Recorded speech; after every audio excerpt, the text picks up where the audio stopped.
Tapping సిట్టికి Praneeth Rao case అంటున్నారు. మరి ఏదైతే ఎస్ఐబిలో డిఎస్పీగా చేసిన ప్రవీణ్ కుమార్ ఎలియాస్ ప్రవీణ్ రావు ఏంటి ఈ పరిస్థితుల్లో మరి అతను లాస్ట్ టైం బీఆర్ఎస్ అధికారంలో ఉన్నప్పుడు బీఆర్ఎస్కి అనుకూలంగా ఈ ఫోన్ ట్యాపింగ్ వ్యవహారం అనుకోవచ్చు. తర్వాత ఏదైతే కాంగ్రెస్ అధికారంలోకి వచ్చిన వెంటనే ఏదైతే రిజల్ట్స్ వచ్చిన రోజే దానికి సంబంధించిన డిస్కులు హార్డ్ డిస్కులు అని కూడా ధ్వంసం చేశారని ఆరోపిస్తున్న నేపథ్యంలో మరి ప్రణీత్రావు మీద కూడా మరి ఇంతకుముందు ఎర్రబెల్లి దయాకరావు నియోజకవర్గంలో పాలకుర్తిలో కూడా మరి కాంగ్రెస్ అభ్యర్థి యశస్విని రెడ్డి దీనికి సంబంధించిన కూడా ఒక పాలకుర్తిలో ఉన్న ఒక అధికారి ఇంట్లో ఈ వార్ రూమ్లో లాగా ఎక్విప్మెంట్ బిగించి మొత్తానికి వీళ్ళందరూ ఫోన్స్ కూడా ట్యాప్ చేసినట్టు తెలుస్తుంది అంటున్నారు. ఆ పనిలో పనిగా ఇతను విపక్షాల సంబంధించిన పార్టీలకు సంబంధించిన వాళ్ళ ఫోన్స్ ట్యాప్ చేసే పరిస్థితుల్లో కూడా పనిలో పనిగా సంతోష్రావు భార్య ఫోన్ కూడా ట్యాపింగ్ జరిగింది అని కూడా ఆరోపణలు వస్తున్నాయి. మరి అంటే ఒక కాంగ్రెసు బీజేపీ వీళ్ళ సంబంధించిన ఫోన్లే కాకుండా మరి బీఆర్ఎస్ సంబంధించిన సంతోష్రావు సంబంధించిన వాళ్ళ భార్య ఫోన్ కూడా ట్యాపింగ్ జరిగిందంటే దీని వెనకాల ఎవరు చేయమన్నారు? దీనికి సంబంధించిన కూడా అతను పర్సనల్ దాంట్లో కూడా అతను దాన్ని అప్లోడ్ చేసుకున్నాడని కూడా ఆరోపణలు వస్తున్నాయి. ఇతను మామూలుగా డిస్కులు ఎన్ని ధ్వంసం చేశారంటున్నారు, కానీ మళ్ళీ అతను ఓన్గా ఉన్న అతను పర్సనల్ పెన్ డ్రైవ్లోకి డిస్కుల్లో కూడా ఇతను అప్లోడ్ చేశాడు అంటున్నారు. మరి అసలు దీని మీద మరి పంజాగుట్ట పోలీసులు మేము అరెస్ట్ చేశామని కూడా చాలా క్లియర్గా చెప్పారు. ఇలాంటి పరిస్థితుల్లో మరి మొన్నటి వరకు రహస్యంగా విచారించారు, ఇప్పుడే మేము అరెస్ట్ చేశామంటున్నారు.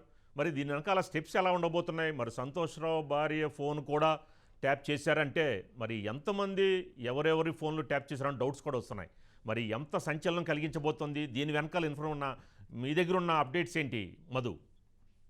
సబ్ ఇన్స్పెక్టర్ గా విధుల్లోకి వచ్చినటువంటి ప్రణీత్రావు ఎవరైతే ఉన్నారో చాలా ఫాస్ట్ గా అతనికి ప్రమోషన్ అన్ని కూడా వచ్చాయి. సర్కిల్ ఇన్స్పెక్టర్ గా రైట్ నౌ ఇప్పుడు వచ్చేసి డిఎస్పీగా ఇప్పుడైతే డిఎస్పీగా బాధ్యతలు చేపట్టారో ఇంటెలిజెన్స్ ఎస్ఐబిలోకి వచ్చిన తర్వాత ప్రణీత్రావు చేసినటువంటి ఈ ఇల్లీగల్ పని ఏదైతే ఉంటుందో అంటే కాల్ రికార్డింగ్స్ ఎవరెవరితో మాట్లాడుతున్నారు, ఏం మాట్లాడుతున్నారు అనేది ఇక్కడ మెయిన్ ఇంపార్టెంట్ థింగ్. అలా మాట్లాడిన ప్రతి మాటని కూడా రికార్డు చేయడం అది టోటల్ గా అది ఎంత పెద్ద నేరం అంటే దేశానికి సంబంధించి దేశ ద్రోహం అది. సో ఒక వ్యక్తికి సంబంధించినటువంటి స్వేచ్ఛను హరించే విధంగా కాల్ రికార్డింగ్ చేయడం అనేది సుప్రీంకోర్టు ధర్మాసనం కావచ్చు, కేంద్రం కావచ్చు, వాళ్ళు ఇప్పటికే చెప్పారు ఎక్కడా కూడా ఏదైనా ఉగ్రవాదులు కావచ్చు, మావోయిస్టులకు సంబంధించినటువంటి వ్యవహారాల్లో మాత్రమే ఉపయోగించాల్సినటువంటి ఎక్విప్మెంట్ ని ఇక్కడ లోకల్ గా తన మీద అంటే తన కుటుంబానికి సంబంధించినటువంటి అంటే బీఆర్ఎస్ పార్టీకి సంబంధించినటువంటి వాళ్ళ కుటుంబ సభ్యుల మీద తనకు మీద తానే చేయించుకునేలాగా చెప్పినటువంటి ప్రణీత్రావుకు చెప్పినటువంటి ఆ నాయకులు ఎవరు అనేది ఇక్కడ చాలా కీలకమైనటువంటి పాయింట్. అది ఎందుకని అలా చేయించారు అనేది ఒకవైపు అయితే ఓకే, అది వాళ్ళ వ్యక్తిగతం అలా చేయించడం కూడా పెద్ద నేరమే.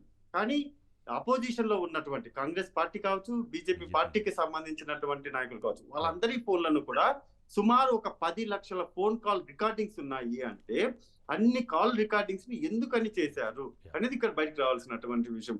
ఒకటి వ్యాపారస్తులు కావచ్చు, రియల్ ఎస్టేట్ కి సంబంధించినటువంటి వాళ్ళు కావచ్చు, లోకల్ గా ఉన్నటువంటి కొంతమంది అధికారులు ఏమైనా చేశారేమో, డిపార్ట్మెంట్ కే సంబంధించినటువంటి వాళ్ళ ఐపీఎస్ కావచ్చు, లేకపోతే ఇంకొక పోలీస్ ఆఫీసర్స్ కావచ్చు, వాళ్ళ రికార్డింగ్స్ కూడా ఏమైనా రికార్డ్ చేశారా అనే డౌట్ కూడా లేకపోలేదు. డెఫినెట్ గా ఈ ప్రణీత్రావు వ్యవహారం అయితే మాత్రము చాలా దూరం వెళ్ళబోతుంది. ఇందులో కేవలం ప్రణీత్రావు ఒక్కటే కాదు, ప్రణీత్రావు వెనక ఉన్నటువంటి సహకరించినటువంటి కొంతమంది డిపార్ట్మెంట్ కు సంబంధించినటువంటి అధికారులతో పాటు బీఆర్ఎస్ పార్టీకి సంబంధించినటువంటి నాయకుల మెడకు అయితే ఇది చుట్టుకోబోతుంది. వాళ్ళు చెప్పడం ద్వారా నేను చేశాను తప్ప నా అంతటా నేనైతే చేయలేదు అని ప్రణీత్రావు చెప్పే అవకాశాలు ఎక్కువగానే ఉన్నాయి.